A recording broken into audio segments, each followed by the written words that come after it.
Hello everyone, कैसे हैं आप। टेक वन में आपका स्वागत है। इसमें की बड़ी अपडेट है। हरियाणा में सीईटी में संशोधन के बावजूद एक ही उम्मीदवार एक ही पद के लिए कई बार ग्रुप में शॉर्ट लिस्टिंग होगा। पूरी क्या न्यूज है पर चलिए जान लीजिए। सीईटी में विज्ञापित पदों का 10 गुना शॉर्ट लिस्टिंग करने का कोई नहीं होगा फायदा। सीईटी क्वालिफाई होने से ही सभी को मिलता नौकरी पाने का मौका। पूरी क्या न्यूज है चलिए जान लीजिए। शिक्षक पद पहले सीईटी से बाहर थे और संशोधित सीईटी में भी बाहर हैं। इसमें कोई परिवर्तन नहीं हुआ है। पहले 4 गुना का प्रावधान था, तो अब उसमें भी उम्मीदवार रिपीट हुए थे। लिखित परीक्षा में आयोग के द्वारा उम्मीदवारों का दावा के लिए वेरिफिकेशन होगा। वहीं आरक्षण भी एक मुद्दा है। सीईटी क्वालिफाई करने में समस्या हल हो सकती है।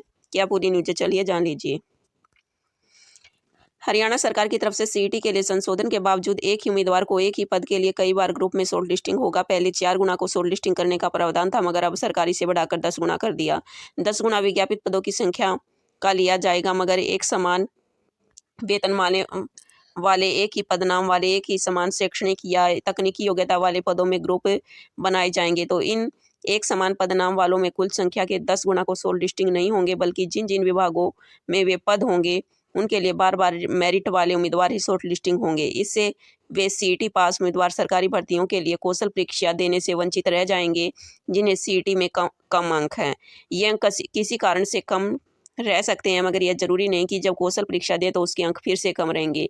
ये अंक ज़्यादा भी हो सकते हैं। इसलिए सीईटी क्वालिफाई करने की मांग लाखों युवा कर रहे हैं। भले ही 5 लाख युवा सीईटी पास कर लें, मगर इन सभी नौकरी पाने का मौका नहीं मिल पाएगा। केवल ज़्यादा अंकों को मेरिट होगी। तकनीकी पदों के लिए भले ही सभी सीईटी पास को मौका मिल जाए, मगर 10+2 या साधारण ग्रेजुएशन योग्यता वालों को एक ही उम्मीदवार बार बार रिपीट होने से दूसरों को मौका नहीं मिल पाएगा। जब तत्कालीन मुख्यमंत्री मनोहर लाल ने जनसंवाद कार्यक्रम कर रहे थे, तब भी उनके लगभग हर कार्यक्रम में युवाओं ने सीईटी क्वालिफाई करने की मांग की थी। कुछ युवाओं ने जिला स्तर पर आंदोलन चलाया था। विधायकों ने मांग पत्र भी दिए थे सीईटी क्वालिफाई किया जाए, मगर अब सरकार ने संशोधन किया तो सीईटी क्वालिफाई नहीं किया।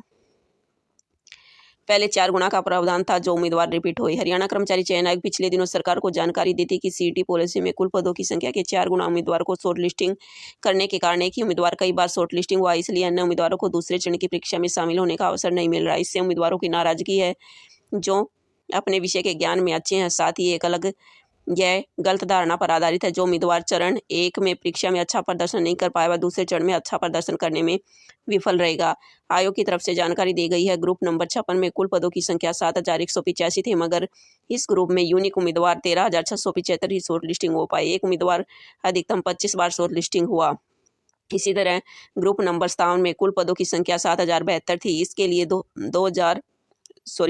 25,323 यूनिक उम्मीदवार शॉर्ट लिस्टिंग हुए। एक उम्मीदवार अधिकतम 6 बार शॉर्ट लिस्टिंग हुआ। और ग्रुप नंबर 1 में कुल पदों की संख्या 981 थी। उनके लिए 1905 यूनिक उम्मीदवार में ही शॉर्ट लिस्टिंग हो पाई। एक उम्मीदवार अधिकतम 16 बार शॉर्ट लिस्टिंग हुआ। इस तरह ग्रुप नंबर 2 में कुल पदों की संख्या 517 थी। इनके लिए 1143 यूनिक उम्मीदवार शॉर्ट लिस्टिंग हो पाई और एक उम्मीदवार अधिकतम 8 बार शॉर्ट लिस्टिंग हुआ।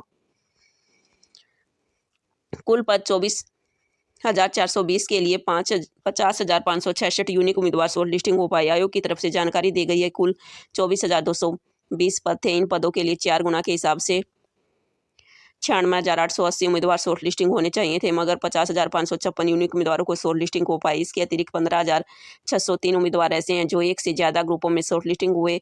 इनमें से 535 तो 3 से ज़्यादा ग्रुपों में शॉर्ट लिस्टिंग हुए। एक से ज़्यादा पदों के लिए 19,109 उम्मीदवार शॉर्ट लिस्टिंग हुए, जिन्हें 7401 3 से ज़्यादा पदों के लिए शॉर्ट लिस्टिंग हो पाई। लिखित परीक्षा में पहले आयोग के द्वारा उम्मीदवारों के दावों का वेरिफिकेशन किया जाएगा। आयोग सरकार ने जानकारी दी है कि लिखित परीक्षा के लिए 4 गुना योग्य उम्मीदवारों को शॉर्ट लिस्टिंग करने के लिए आयोग कम से कम 8 या 10 गुना उम्मीदवारों के दस्तावेजों की जांच करनी पड़ती है। यह संख्या लाखों में हो जाती है। उदाहरण के लिए ग्रुप 56 और 57 की परीक्षा के लिए आयोग को 4 गुना योग्य उम्मीदवारों को चुनने के लिए लगभग 4.3 लाख विभिन्न दस्तावेजों की जाँच करनी पड़ी। इससे संबंधित प्रबंधित करना बहुत जोखिम भरा था, क्योंकि थोड़ी सी भी चूक भर्ती प्रक्रिया को रोक सकती थी। साथ ही वित्तीय बोझ भी बढ़ता। भर्ती प्रक्रिया में अनावश्यक देरी हो जाती और उन अभ्यर्थियों के अदालतों के मामलों में जो स्थिति उत्पन्न होती जिनके दस्तावेज किसी न किसी कारण अस्वीकृत हो जाते। अब इस सीईटी पॉलिसी के अनुसार उम्मीदवारों को शॉर्ट लिस्टिंग करते इसमें आरक्षण कैटेगरी के अनुसार दिया जाता है। वास्तव में आरक्षण नियमों का पालन नहीं हो रहा। आयोग ने जानकारी दी है कि एक असामान्य स्थिति पैदा हो गई है। इसमें कई बार आरक्षित श्रेणी की कट ऑफ सामान्य श्रेणी की कट ऑफ से अधिक हो जाती है। इसका हल सीईटी क्वालिफाई बनाकर समस्या का समाधान किया जा सकता है। हालांकि सरकार ने सीईटी पॉलिसी में विज्ञापित पदों के 10 गुना को शॉर्ट लिस्टिंग करने का प्रावधान किया है, मगर विशेष परिस्थिति में हरियाणा कर्मचारी चयन आयोग 10 गुना को शॉर्ट लिस्टिंग करने के फार्मूले में छूट देने का अधिकार दिया गया है। यह अधिकार तब इस्तेमाल होगा अगर 10 गुना शॉर्ट लिस्टिंग करने पर लिखित परीक्षा के लिए योग्य उम्मीदवार न मिले। शिक्षक पद पहले ही सीईटी से बाहर थे। सीईटी में शिक्षक पद पहले से बाहर हैं, यानी शिक्षक पदों के लिए उम्मीदवारों के सीईटी पास करने की आवश्यकता नहीं है। अब इस संशोधन में शिक्षक पद बाहर ही हैं। अग्निवीरों को भी सीईटी में छूट दी गई है। पुलिस, होमगार्ड के पदों के लिए सीईटी जरूरी था और अब भी जरूरी है। मुख्य तौर पर सामाजिक आर्थिक मानदंड के अंक काटे गए हैं। 4 गुना की बजाय 10 गुना को शॉर्ट लिस्टिंग करने पर संशोधन हुआ है। यही इसी समय की छोटी सी अपडेट है जो आपके साथ शेयर करनी थी। चलिए मिलते हैं नेक्स्ट वीडियो में। इसी तरह जॉब और जॉब से जुड़ी जानकारी प्राप्त करना चाहते हैं तो आप हमारे यूट्यूब चैनल को शेयर, सब्सक्राइब और लाइक करें। मिलते हैं नेक्स्ट वीडियो में किसी नई अपडेट के साथ। धन्यवाद।